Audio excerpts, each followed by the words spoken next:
This is Lisa from Mobile Tech Review, and today we're going to look at the HTC Radar 4G on T-Mobile. This is T-Mobile's latest Windows phone, and it's a Windows Phone 7.5 Mango second generation phone. It sells for only $99, and we're going to take a look at it now. The HTC Radar is a pocketable phone. It's got a 3.8-inch display. Standard resolution for Windows phones is 800 by 480 pixels, no matter how big or how small they are, so that's what you've got right here. And it's a nice density relative to screen size. Live tiles don't look mega huge, yet photos and little pictures on your tiles look nice and sharp and snazzy. We've got the standard 3 capacitive buttons here, again mandated by Windows Phone. They mandate a whole lot of stuff, including the kind of CPU that's used. So you have a second generation Qualcomm Snapdragon CPU with Adreno 205 graphics acceleration inside. Now this guy's only clocked at 1 gigahertz though, because it's a $99 phone and not a $200 phone, for example. So they have to cut back on something for the price that you're paying. So in terms of processing speed, you're still getting something faster here than the last generation phones. They were also 1 gigahertz, but you've got a slightly more modern CPU inside, and that does make a difference for performance. For the relatively reasonable price, you get a really nice built phone. HTC is good at that, and we've got metal casing here. You can see this is one of their aluminum unibody designs. Here's your volume rocker right here. Dedicated camera button, again standard for Windows Phone. Even if the phone is asleep, you press and hold this button and it'll launch the camera, which is pretty good for capturing shots quickly. And on the back here we have metal unibody design. Plastic here for looks, contrast, and also for antenna. Up here, there's your power button. There's your 3.5mm headphone jack. 5 megapixel camera LED flash. And here we have the speaker grill, which the cat really likes. This is the only removable part on the back, and this is where you're going to access the SIM card slot. And this just pulls off from the side like so, with some difficulty.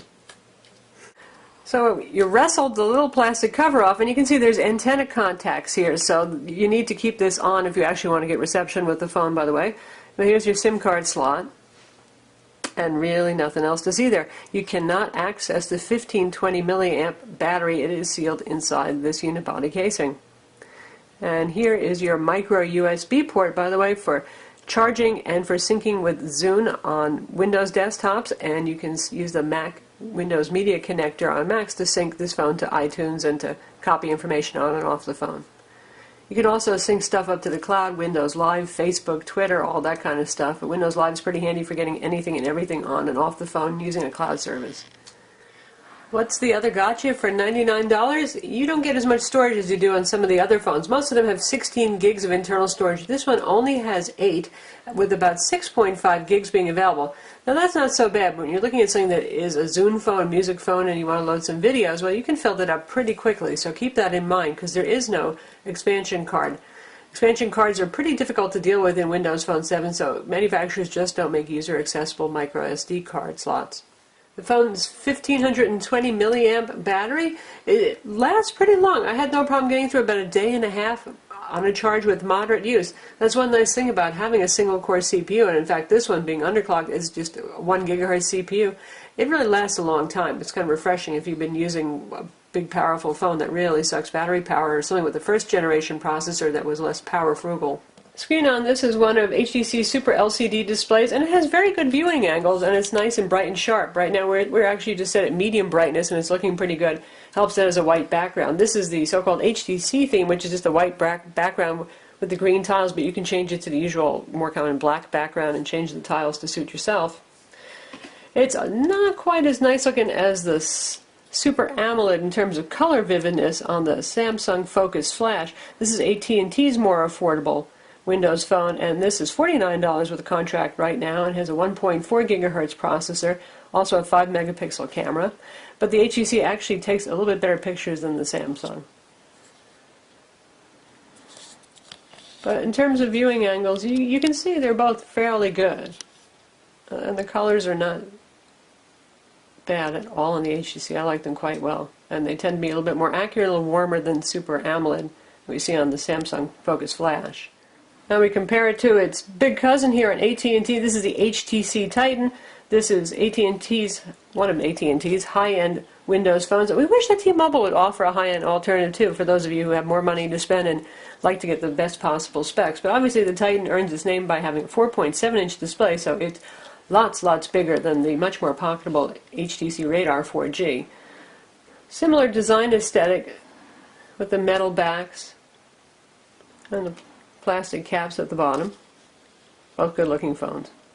And lastly, let's do a little comparison here. Now this is kind of funny, isn't it? Little brother, big brother. This is the HTC Flyer 7-inch Android tablet up top here, and this is the Radar at the bottom. So you can see really a carry-through of HTC's design aesthetic. The HTC Amaze also looks fairly similar to this.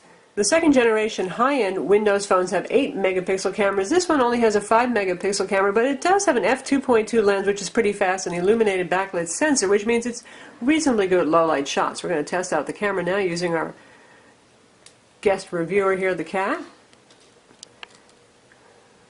And you can see what settings are available here. There's quite a few. You've got auto type scene effects, portrait, landscape, sports, beach, so on.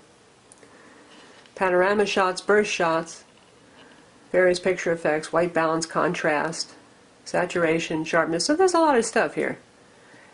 And you can control the flash on screen as well. And focusing speeds are pretty good. Not super duper fast like we see on the HTC Titan, which is available on AT&T for twice the money, but that's not too bad. And if you want to switch to video mode, this goes up to 720p video recording. You can't go higher because it's not a dual-core CPU. This is a single-core CPU. That's what Windows phones use right now, but it can do 720p just fine.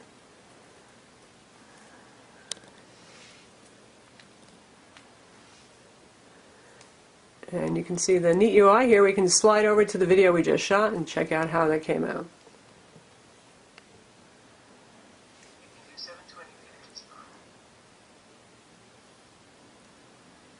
Pretty smooth. It's not bad looking at all.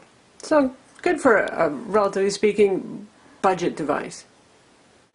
Since this is a Windows phone, you obviously get good Microsoft Exchange support, including push email support. There's an Office suite on here for Word, Excel, and PowerPoint. It doesn't have all the features of the desktop version. Mobile ones just can't and don't, but it's certainly very usable. And we've got some bundled applications from T-Mobile here. We've got their T-Mobile TV that we'll check out in a minute. And we have Netflix pre-installed. This is a T-Mobile custom version, which actually has been giving me some problems.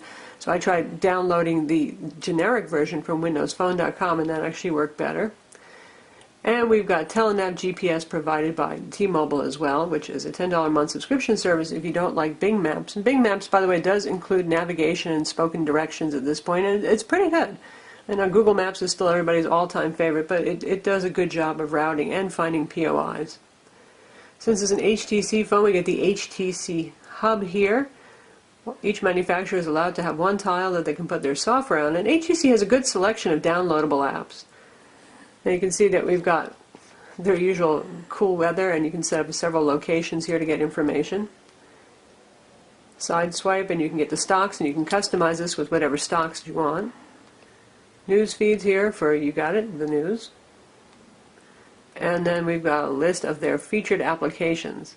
So we've got HTC Watch for movie streaming, rentals, and downloads. Tango for video calls using the front video chat camera. Their photo enhancer has a couple of fun and goofy effects on it, but also does a good job of fixing the occasional color cast and overexposure that we see in outdoor shots with this camera.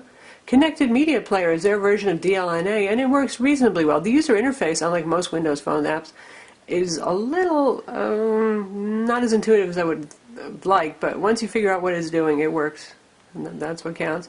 You've got dock mode for the weather and calendar and all that kind of stuff. Location is a lot like HTC Footprints. It's geo-tracking for your photos and stuff like that. Connection setup, which really generally isn't necessary if you want to mess with your APNs for your cellular setup. And then they have some suggested games from the marketplace, which really have nothing particularly to do with HTC. In terms of application selection on Windows Phone, we have about 40,000 apps. It's one of the fastest growing app stores so far for mobile phones, but that's still way short, obviously, of iOS and Android. You'll find a lot of the staples there, like we've got Amazon Kindle here, we have Fandango, we've got IMDb, there's Flickster, you have Slacker, but strangely, you don't have Pandora, and while you might have Kindle, you don't have Nook. So not everything is here yet. If that's real important to you, I suggest you visit Windows Phone website and check to see the apps that you want are available. Other features include the standard phone dialer right here, minimalist, big, easy to use. You also have access to your call history and contacts from within here.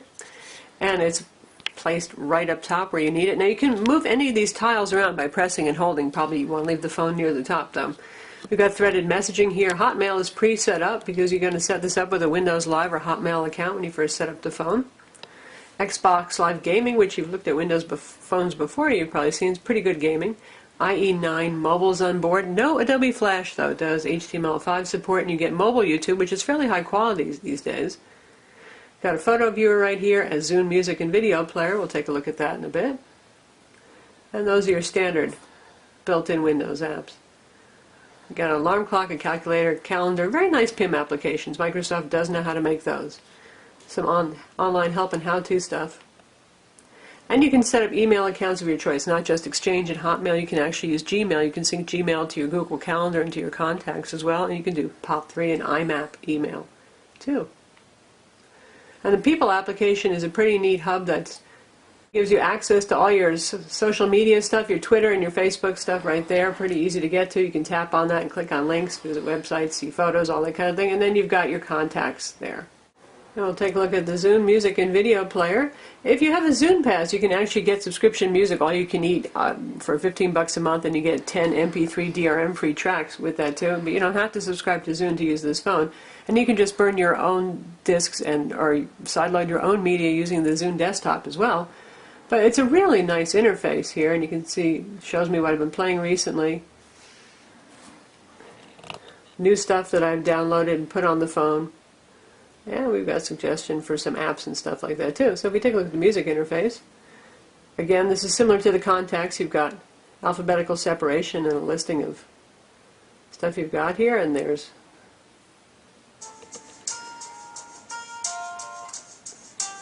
we're about 2/3 up on volume, so it's a very nice speaker and pretty loud too. HTC's done a nice job with this and the Titan for the speaker. And if you want to change tracks, you just swipe. And we've also got Xbox Live Gaming, which is pretty cool. Nice selection of titles here and very high quality. Really, the hardware is up to the task, though. It's a little tempting to want to go for one of those 1.4 gigahertz or 1.5 gigahertz Windows phones. These play fine. So we'll check out Assassin's Creed here.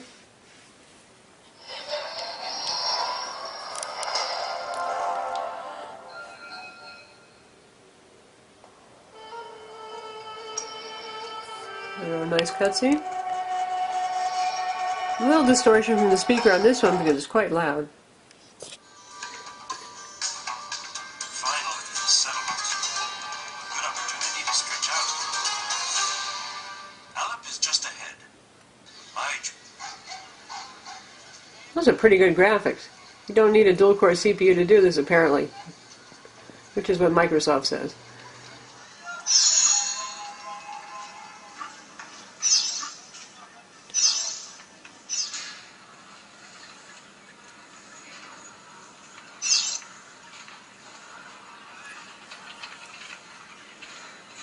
So it plays very well. I have to say that it does not play as smoothly as it does on the Titan, though. The extra processing speed does help, but it's a very playable game nonetheless. And the graphics are certainly impressive.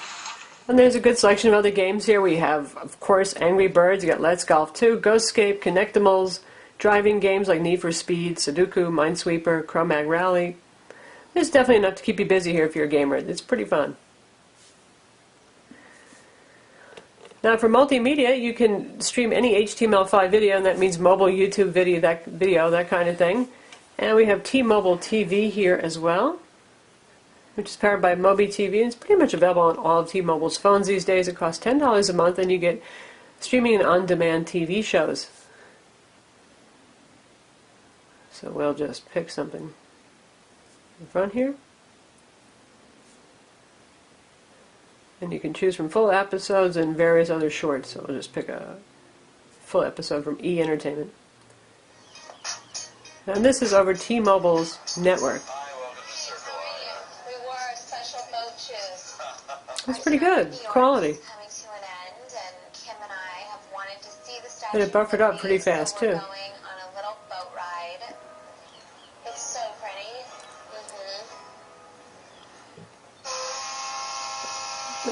That's pretty good speaker there. That horn sounded impressive.